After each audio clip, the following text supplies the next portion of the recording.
스파이더컨! 찬양하라 모든 라이더들의 힘을 계승하고 마인부야 저 손오공 녀석을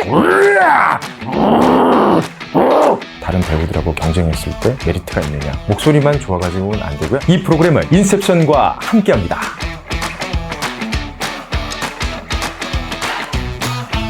저는 현재 성우로 활동 중인 신경선이라고 합니다. 제일 많은 분들이 알고 계신 거는 변신자동차 또봇이라고, 또봇 ZY 아버지 역할의 리모 박사까지 했었는데, 뭐 짧게 보여드리자면은 친구들과 친하게 지내고 싶다 그러더라고, 스파이더컨이라고 그러더라고. 가면라이더 지오라고, 지구를 좀 지켰거든요. 거기서 가면라이더 워즈라는 역할을 했었습니다. 찬양하라 모든 라이더들의 힘을 계승하고 시공을 초월하여 과거와 미래를 다스릴 시간의 제왕, 그 이름 가면라이더 지오, 뭐 이렇게 나오는 대사들. SBS 골프에서 예고를 꽤 오랫동안 했거든요. 2020년 새로운 승부가 시작된다. 이 프로그램은 여러분과 함께합니다. 뭐 이런 협찬 멘트 맨날 하고 뭐 이 정도 하고 있는, 글자 그대로 하면은 소리로 연기하는 배우죠. 애니메이션하고 일단 게임을 통해서 요즘 어린 친구들은 많이 알고 있는 것 같아요. 사실 우리 주변에서 목소리가 들리는 모든 걸 하고 있습니다. 뭐 저 같은 경우에도 애니메이션 게임은 뭐 기본적으로 하고, 방송 나레이션, 광고, 오디오북, 듣기 평가, 시각장애인을 위한 화면 해설도 있을 거고요. 안내나 소리나 해설이 나오는 거의 모든 장르에 성우의 목소리가 들어가고 있습니다. 목소리가 좋은 사람이 성우냐, 목소리만 좋아가지고는 안 되고요. 앞에서 말씀드렸다시피 소리로 연기하는 연기자예요. 연기를 잘해야 됩니다. 성우 공채 시험들이 있거든요. 시험 문제를 연기로 봐요. 회사에 입사했을 때도 연기하고 관련된 일을 가장 많이 합니다. 사실 성우들은 변성의 귀재들입니다. 일반적으로 할 때 안녕하세요,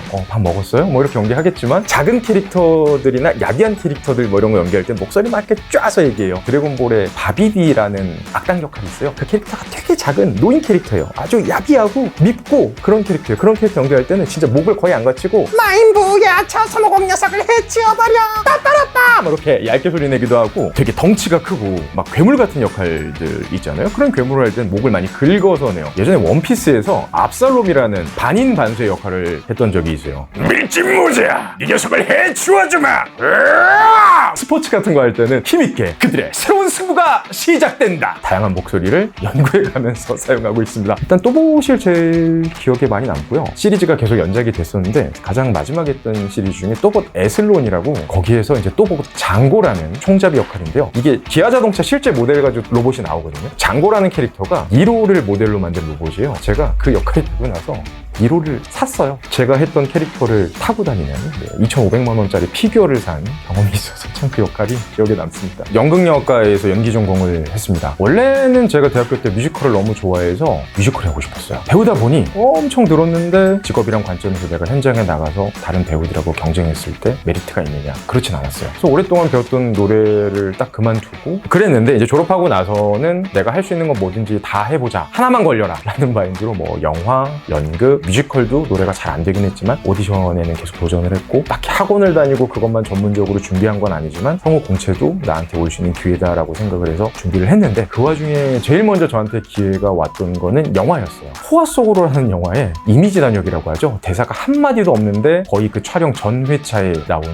단역을 했었어요. 약 30회차를 찍었습니다. 첫 영화에서. 프로필 투어라는 걸 다녔죠. 저도 영화사에 프로필을 하던 와중에 페가라는 공포영화를 10년 전에 여러분 아실지 모르겠지만 개봉도 했었던 영화입니다. 한 21만 정도 들었던 영화인데 주인공을 했어요. 얼마나 드라마 같은 일이었겠어요, 저한테는. 그래서 이제 그 영화 이후로 내가 되게 잘 될 줄 알았는데, 정확하게 1년 동안 한 작품도 못했어요. 배우로서 사는 거에 대해서 걱정도 되고 고민을 하지 않을 수 없었던 시기였어요. 닥치는 대로 아르바이트하고 일을 하기 시작했어요. 돈 되는 건 한번 다 해보자. 유일하게 그때 연기로서 끈을 가지고 있었던 게, 친한 선배가 또봇이라는 애니메이션을 하고 있는데, 그래도 이쪽 한번 와서 오디션 한번 봐볼래? 그때 또봇이 선녹음으로 진행이 되는 거였기 때문에 후시를 하는 스킬이 필요한 애니메이션 아니어서 다른 성인 배역들도 배우들을 많이 썼었어요. 성우보다는. 기회가 돼서 오디션을 보러 갔다가 그 작품을 하게 됐거든요. 하다 보니 내 역량이 잘 드러난다는 생각이 들었어요. 이게 내 길인가? 한번 여기에 올인을 한번 해볼까? 해볼까? 그때 하고 있던 일을 접고 성우 공채에 올인을 해봤어요. 근데 너무나도 운이 좋게도 준비한 지 1년이 채 안 되던 시기에 합격을 해서 대원방송에 입사를 했죠. 너무 사실 운이 좋았어요. 지금 생각해보면. 단점을 안 보여주고 장점만 보여주시는 직업이 잘한다는 소리를 영화 할 때보다는 많이 들었어요. 점점 이 일이 좋아지더라고요.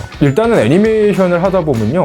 그 조카들이 참 좋아요. TV에서 삼촌 목소리를 알아듣고 엄마한테 그러는데 삼촌이다! 그러면 형수님도 몰랐는데 이제 조카들이 알아봐주면 고맙고 가끔 이제 친구들, 아이가 있는 친구들이나 전화해서 우리 아들이 내일 치과에 가야 되는데 또봇 Z 목소리로 애가 내일 힘내라고 응원을 좀 해줬으면 좋겠어 라고 하면은 힘내서 치과에 갔으면은 Z가 기뻐할 거라 그러더라고. 그럼 애들이 너무 신나서 아무 말도 못해. 화면 해설을 저희가 할 때가 있거든요. 최근에 했던 게 뭐 신과 함께도 했었고 마야광도 했었고 뭐 시동도 했었고 녹음을 할 때 좀 그런 생각이 들어요. 다른 녹음을 할 때보다 이거를 실제로 들으시는 분들은 내가 얘기하는 거를 믿고 정보를 파악할 수밖에 없는 거잖아요. 사실 이건 다른 어떤 연기자분들은 할 수 없는 영역이라는 생각을 하거든요. 오직 성우만 할 수 있는 영역이기도 하고 화면 해설할 때 좀 많이 보람을 느끼죠. 괴물 녹음 계속 많이 할 때도 힘들고 게임에 보면 수많은 몬스터들이 나오잖아요. 그런 괴물들 뭐 이건 대사도 없어요. 그냥 으로 할 때는 이제 목이 아프죠. 사실 뭘 정하고 왔던 적은 없는 것 같아요. 내가 할 수 있는 일들을 다 도전을 하고 그 중에 운때가 잘 맞건 나는 몰랐는데 내가 거기에 알고 보니까 재능이 좀 그래도 있었더라 하는 일들을 현재까지 하고 있는 것 같아요. 지금은 항상 그 생각을 해요. 성우라는 직업도 프리랜서이기 때문에 내가 다음 주에 무슨 일을 할지 몰라요. 지금 들어온 일, 그게 어떤 일이건 간에 무슨 일이건 간에 적어도 나라는 사람이 필요해서 이쪽에서 요청이 왔다라면은 그 일이 크건 작건 간에 그 일에 대해서 최선을 다하는 게 저한테는 제일 중요한 부분인 것 같고요. 제가 인도 영화를 되게 좋아해요. 너무 유명하죠? 아미르칸, 샤루칸도 좋아합니다.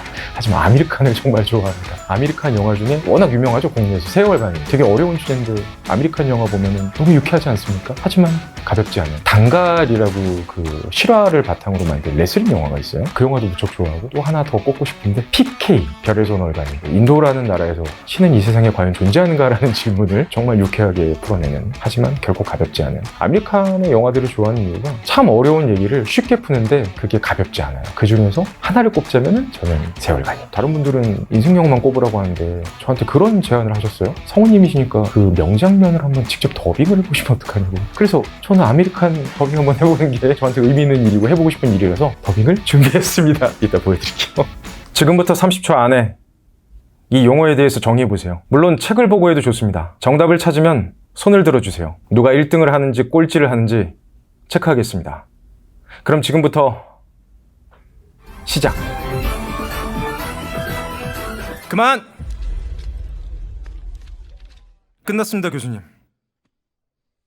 자, 찾은 사람 있나요?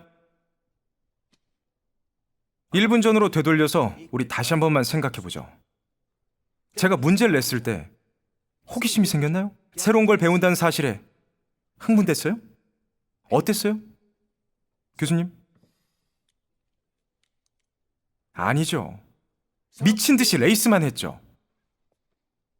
이런 걸로 1등을 하면 무슨 소용이 있는 거죠? 그게 지식을 쌓게 해주나요? 아니요. 스트레스만 쌓이죠. 여긴 스트레스 공장이 아니에요. 서커스 사자에게 채찍을 휘둘러서 의자에 앉는 걸 가르칠 수도 있지만 그런 사자는 잘 훈련되었다고 하지 교육됐다고는 안 해요. 이봐! 지금 이건 철학 수업이 아니야. 두 용어의 정의에 대해 설명하겠나? 교수님, 이건 용어가 아닌데요. 제 친구들 이름이에요. 파라나고 라죠.